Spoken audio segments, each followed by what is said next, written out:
Picture this. You're scrolling through social media during the holidays. Everyone's posting pictures with their families, smiling faces around dinner tables, warm embraces, inside jokes, love, and you're sitting alone, by choice. Not because you're antisocial, not because you're heartless, but because the family you were born into became the family you had to walk away from. And now people look at you like you're the villain in someone else's story. But what if I told you that walking away from your family might be one of the bravest, most psychologically healthy decisions a person can make? Welcome to UNFELT, where the feelings you ignore finally have a voice. Today, we're diving into one of the most misunderstood topics in psychology: why some people cut off contact with their families. And I need to warn you, this one goes deep, because society has fed us a dangerous lie. That blood is thicker than water. That family is everything. That no matter what happens, you owe your parents, your siblings, your relatives, your loyalty, your forgiveness, your presence. But psychology tells a very different story. So if you've ever been the person who walked away, or if you've never understood why someone would, stay with me. Because by the end of this video, everything you thought you knew about family might completely shift. Let's begin. Number 1, the realization that love should never require self-destruction. For most people who cut off their families, the decision didn't happen overnight. It wasn't impulsive. It wasn't dramatic. It was the culmination of years, sometimes decades, of a quiet, painful realization. Staying in contact with these people is destroying me. Psychologist Dr. Lindsay Gibson, author of Adult Children of Emotionally Immature Parents, explains that many people grow up in families where love is conditional, where acceptance comes with strings attached, where being yourself means being rejected. These individuals spend their entire childhood and young adulthood contorting themselves into shapes that make their family comfortable. They silence their opinions, they hide their true selves, they sacrifice their mental health, their boundaries, their identity, all to maintain the illusion of family harmony. But here's the breaking point. One day, they wake up and realize they've lost themselves entirely, that the price of staying connected to their family is abandoning themselves. And in that moment, a profound truth becomes undeniable. Real love doesn't require you to erase who you are. Healthy relationships don't demand self-destruction as the cost of belonging, so they make a choice that society will judge, a choice that will confuse friends, a choice that often comes with immense guilt. But it's a choice rooted in survival. It's choosing to exist as themselves rather than cease to exist for the comfort of others. The psychological term for this is self-preservation through boundary setting. And while it sounds clinical, the reality is deeply personal. It's the moment when you finally say, I matter. My peace matters. My mental health matters more than maintaining a relationship that's killing me slowly. Number 2, breaking generational cycles of trauma and abuse. Let's be very clear about something. Not all families are safe, not all parents are loving, and not all childhoods are filled with warmth and security. Some families are breeding grounds for trauma, physical abuse, emotional manipulation, verbal cruelty, neglect, gaslighting, control, humiliation. And for people who grow up in these environments, cutting off contact isn't about holding a grudge, it's about refusing to perpetuate a cycle. Dr. Gabor Maté, one of the world's leading experts on trauma, explains that traumatized children often grow up believing that the abuse they experienced was normal, that everyone's family operates this way, that this is just what love looks like. But as they mature, as they experience healthy relationships outside the family, something shifts. They start to see that what they endured wasn't love. It was harm, disguised as family obligation. And this realization is both liberating and devastating, because now they have a choice. Continue exposing themselves to harm for the sake of maintaining family ties, or protect themselves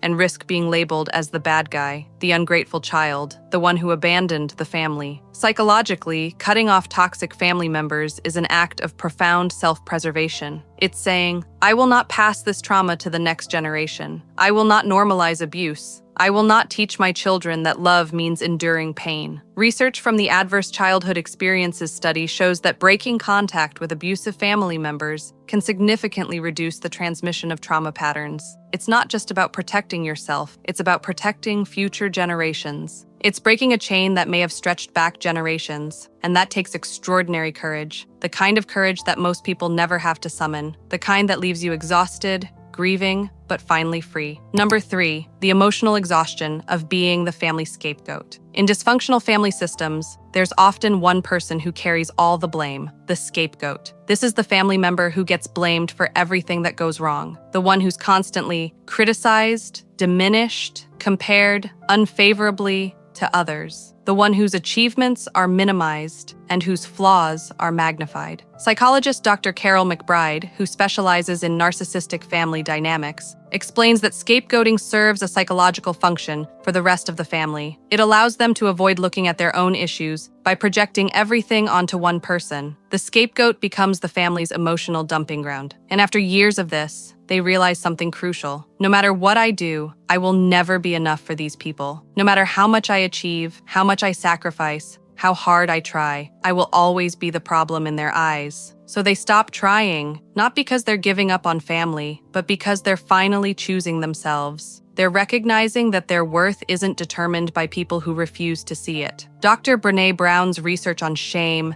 and belonging reveals that scapegoated individuals often carry deep wounds around worthiness. They've internalized years of messages that tell them they're fundamentally flawed, fundamentally wrong, fundamentally unlovable. Walking away becomes an act of self-reclamation. It's saying, I am not your punching bag, I am not your villain, and I will no longer participate in a narrative where I'm always at fault. And that decision, while painful, is psychologically liberating. It's the moment you stop fighting for acceptance from people who've decided never to give it. Before we continue, I want to take a moment to say something important. If this video is resonating with you, if you're seeing yourself in these patterns, I want you to know you're not alone. There's an entire community here at UNFELT who understands what it's like to feel unseen, unheard, misunderstood by the people who are supposed to love you most. So do me a favor, right now hit that subscribe button, because this channel is built for people like us, people who've had to walk difficult paths, people who've made hard choices, people whose stories don't fit the neat, tidy narratives society prefers. Now let's continue. Number 4, the toxic pull of obligation versus the freedom of choice. One of the most insidious aspects of family dysfunction is the weaponization of obligation. But they're your parents. You owe them. Family is forever. You can't just walk away. They did their best. You should be grateful. These phrases are used as emotional manipulation, designed to override your very real needs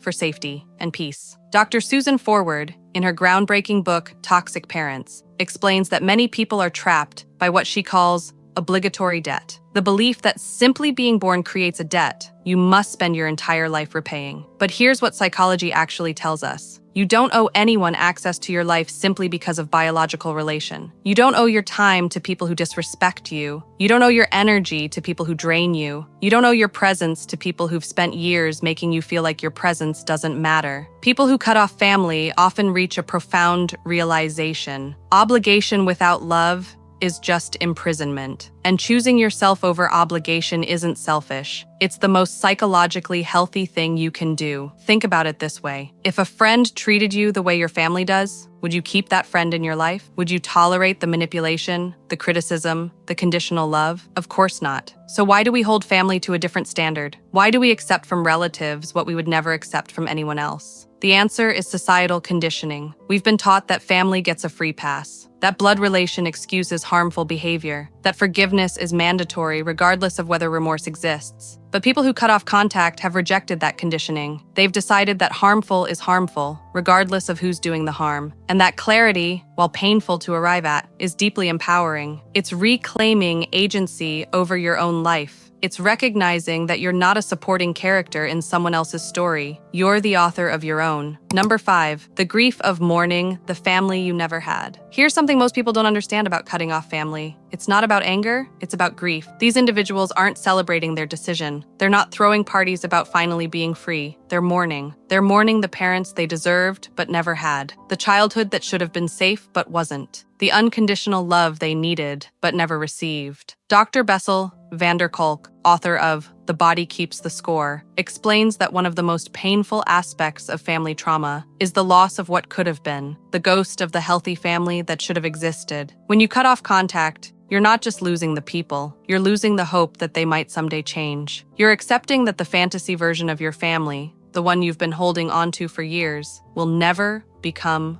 reality. That grief is profound. It's a kind of death, the death of hope, the death of possibility, the death of the dream that one day they'll finally see you, understand you, love you the way you needed all along. And society doesn't acknowledge this grief. Instead, it judges, it questions, it implies that you're the problem, that you're too sensitive, that you're holding grudges, that you should just get over it. But the truth is, cutting off family often comes from a place of deep, unresolved grief, and the people who make this choice are carrying an invisible weight that most people can't even fathom. They're grieving while simultaneously being told they have no right to grieve. Because how can you mourn someone who's still alive? How can you miss a relationship that was never healthy to begin with? Yet the grief is real, and it deserves space. It deserves acknowledgement. It deserves compassion. Now, I want to pause here and ask you something. If this video is bringing up emotions for you, if you're connecting with any of these points, drop a comment below and let me know. What's one thing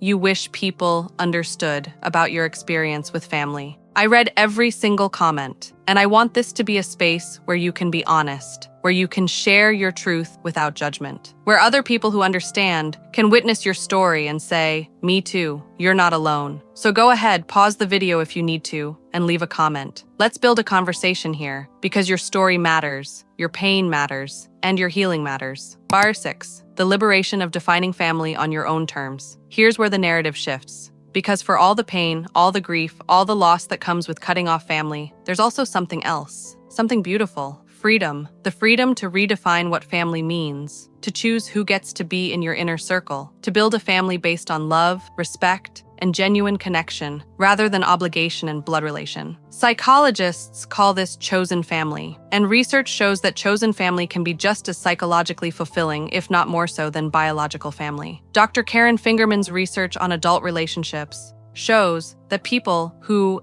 intentionally curate their closest relationships based on mutual respect and emotional support report higher life satisfaction and better mental health than those who maintain toxic family ties out of obligation. Think about that for a moment. The people who've walked away from harmful families aren't isolating themselves. They're creating space for healthier connections. They're saying, I would rather have 2 people who genuinely love me than 20 relatives who tolerate me. And in doing so, they're modeling something revolutionary. That family isn't something you're stuck with. It's something you build. It's something you choose. It's something you create based on shared values, mutual respect, and genuine care. This doesn't mean the pain goes away. It doesn't mean there aren't hard days. Holidays can still sting. Mother's Day, Father's Day, seeing other people's family photos, hearing friends talk about their close relationships with parents. But it does mean that you're finally in control of who gets access to your heart. You're no longer giving that access by default. You're granting it intentionally to people who've earned it. And that shift from powerlessness to agency, from obligation to choice, is psychologically transformative. It changes how you see yourself, how you show up in relationships, how you define love. Number 7, the courage it takes to choose yourself. Let's end with this. Cutting off contact with family is one of the most misunderstood acts of self-love that exists. Because from the outside, it looks cold. It looks cruel. It looks like someone who's heartless, ungrateful, unforgiving. But from the inside,